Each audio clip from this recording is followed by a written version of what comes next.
Every shark cage diving company on Earth tells you the same thing before you go under. The cage is your protection. Stay inside it. The cage keeps you safe. These 5 people found out exactly how much that guarantee is worth when a great white decides it wants in. As always, viewer discretion is advised. Guadalupe Island, Mexico, October 4th, 2016. The footage that made this incident famous begins calmly. A great white shark circling a submerged cage at depth. Bait on a line above. The water at Guadalupe Island so clear you can see everything coming from 80 feet away, which is part of what makes this location the gold standard for cage diving operations worldwide. Ming Chan was a dive instructor from Shanghai, experienced enough that the crew trusted him as the solo diver in the cage that morning. The operator was Solmar Vive, one of the most respected live-aboard companies running the Guadalupe season. The cage was standard construction. The protocols were being followed. Great white sharks are temporarily blinded when they bite. Their eyes roll back in their heads at the moment of contact, a protective mechanism that has been documented extensively in research footage. They also cannot swim backwards. When a shark commits to a lunge and connects with something solid, its only option is to keep moving forward through whatever it has hit. The shark lunged at the bait line. The bait line was closer to the cage than regulations specified at the moment the shark committed. The shark hit the cage bars, kept going forward through the gap it had just created, and was now inside the cage with Ming Chan. What the footage shot by Buck Forrester from the boat shows is the cage erupting with movement and white water as the shark thrashed inside it. What it does not show, because it happened underwater and out of frame, is what Ming Chan did next.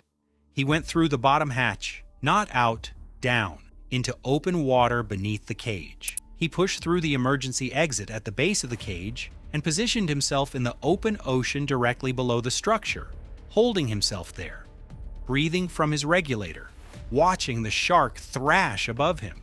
He was not alone down there. According to the account he later gave ABC News, there were 2 great white sharks in the water beneath the cage. He waited. He watched the shark above him work its way free and exit through the top hatch. He waited until it was clear. Then he went back through the bottom of the cage and climbed out through the top. When he surfaced, the only thing he said was, "I'm still alive." The crew on the Solmar Vive could confirm that. The footage confirmed it. The shark that exited the cage was visibly bleeding from the gills where the cage bars had cut into it during the entry. Ming Chan later told journalists the incident would not keep him from diving. His wife, who had not believed his account until he showed her the footage, had a different view. Guadalupe Island, Mexico, September 2016. 3 weeks before Ming Chan's incident at the same location, a different cage at Guadalupe Island experienced a scenario that the one in the Ming Chan footage did not. The shark did not go for the bait first. She went for the air. The shark, a large female identified by local operators as Milana Arnon, a known individual in the Guadalupe population, approached the cage's surface air supply hose and bit through it. Dive Master Yan felt the immediate pressure loss in his regulator and swam to the top of the cage to switch over to the backup air system. While he was reaching for the valve, Milana Arnoni swam vertically down through the top of the open cage and entered it. There were 4 people inside: Yan, Dive Master Katie Yonker, and 2 other divers named Katie B. and David. Katie Yonker later wrote an account of what the next several minutes felt like. "The first minute or so felt like a horrific earthquake underwater," she wrote. "I kept thinking, we just need to wait this out." The cage tilted to a 45-degree angle as the shark thrashed inside it. Yan's regulator was knocked out of his mouth by the shark's body. He surfaced to breathe and shouted to the crew to haul the cage up. The cage came up with Milana Arnon still inside it. The 4 divers were now at the surface with a 13 to 15-foot great white in their cage, suspended from the boat in a structure that was no longer at a safe angle. Visibility inside the cage was reduced to almost nothing, by the blood from the chum bag that had been dispersed throughout the water during the thrashing. The crew tied a rope around Milana Arnone's tail. They lowered the cage back into the water to give the shark room to orient. A dive master went into the water and physically pressed on the shark's gills to help free her. She swam clear. The 4 divers had to exit the cage past the shark to reach the surface. Katie B went first, then David, then Yonker, who described barely being able to see the exit because the shark was blocking most of the opening and the water was still clouded. In the back of my head, I feared the cage would break apart, and this would be the end for me, she wrote. All 4 reached the surface.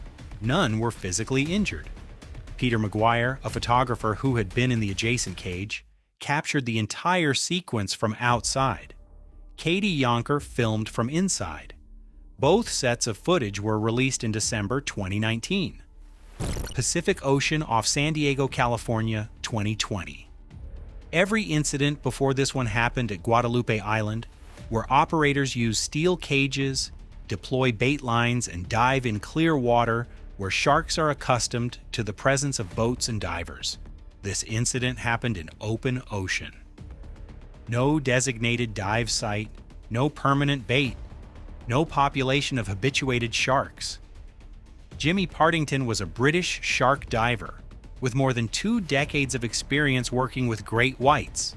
He had a theory that great whites in open ocean, further from established food sources, would display more aggressive behavior than the animals observed at coastal dive sites.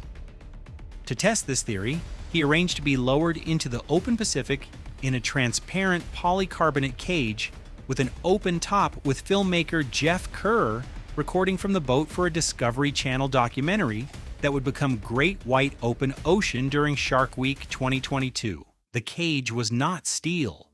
It was a transparent box designed to give Partington 360-degree visibility.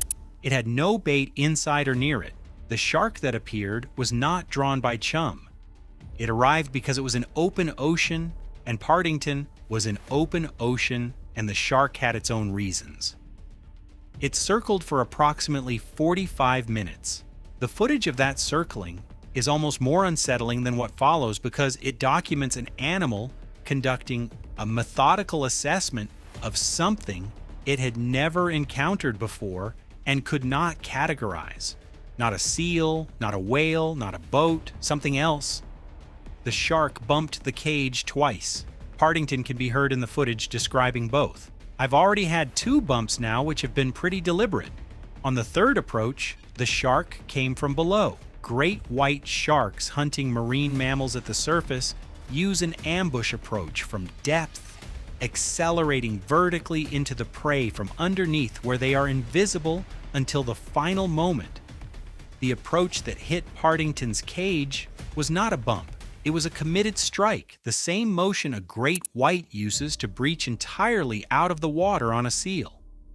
The polycarbonate cage shattered. Jimmy Partington was hurled into the open Pacific Ocean, surrounded by the wreckage of his cage, with a 16-foot great white shark somewhere in the water around him. He clutched a piece of the broken cage. He made a swim for the boat. He reached it. The footage, shot by drone from above and by cameras at water level, documents all of it. The circling, the bumps, the strike, the shattering, the swim. Partington developed PTSD from the incident.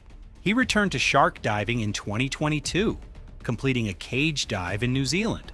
The day after that dive, he suffered a stroke.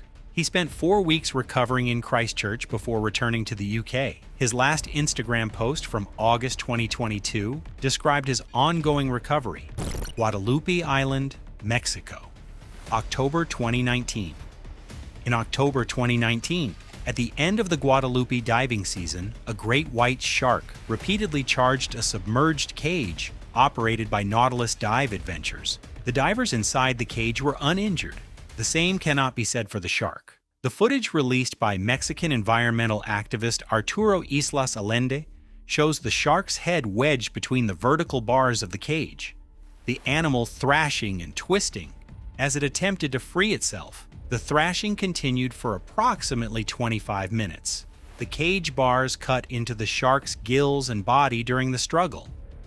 The footage that follows shows what appears to be the same animal sinking slowly through the blue water, its movement diminished, trailing blood.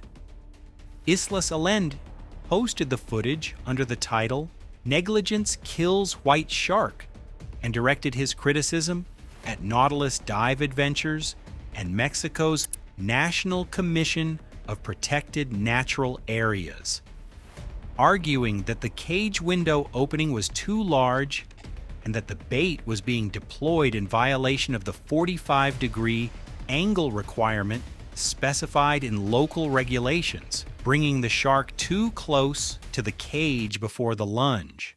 Nautilus Dive Adventures disputed the characterization.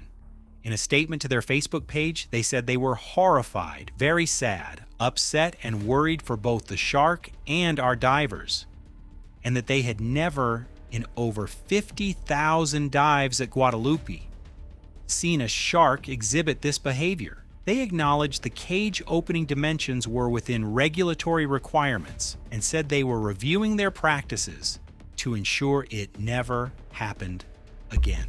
For the divers inside the cage, the 25 minutes between the shark entering the gap and the cage being raised were documented on multiple cameras. They were standing inside a cage with a great white shark's head wedged between the bars at close range, the animal thrashing hard enough to bend the structure for the better part of half an hour. All divers were uninjured. The investigation confirmed the incident, but could not determine with certainty whether the shark survived. Nautilus said it was impossible to know. Islas Allende said the second video proved it did not. Gansby, South Africa, 2005. Gansby, on the western Cape Coast of South Africa, is the other great white capital of the world alongside Guadalupe. The water is colder, darker, and less clear. The sharks are different animals from the ones at Guadalupe, less studied, less habituated to specific dive operations, and operating in water where visibility can drop to a few meters. Cage diving here runs on the same principles as anywhere else, but the conditions are less forgiving. In 2005, a British tourist descended into a cage at a Gansby operation with no indication that what was about to happen had ever been part of anyone's risk calculation for this activity. The great white that arrived was not circling in the exploratory pattern typical of sharks assessing a new stimulus. It was attacking the cage directly and repeatedly, targeting the bars and the flotation buoys that kept the cage at the water surface. The shark hit the cage in sustained passes that bent bars and damaged the structure in ways that had not been anticipated in its design. The flotation buoy that kept the cage stable at the surface was destroyed. The cage began to lose its position. The decision was made that the diver could not stay inside. The cage was no longer providing adequate protection, and its stability could not be guaranteed. The diver exited the cage into open water and swam to the boat. The shark was still in the water during that swim. The boat captain positioned himself to intercept and jabbed at the shark's head with an iron pole, disorienting it long enough for the diver to be pulled over the side. The diver was uninjured. The account of this incident circulates in cage diving safety literature as one of the very few documented cases where a shark's sustained aggression toward a cage was severe enough to require a diver to exit into water the shark was actively occupying. Most cage incidents, breaches, entanglements, equipment failures, are accidental byproducts of the shark pursuing bait. The Gansby 2005 incident is different because the shark was not going for bait. It was going for the cage. The diver has not been publicly identified. The boat captain has never given a recorded interview about what he did with the iron pole in those seconds between the diver clearing the cage and reaching the boat rail. He saved a life. He also had to make a decision alone in real time about how close to put himself to that shark and there are no documented training protocols for the specific moment he was operating in.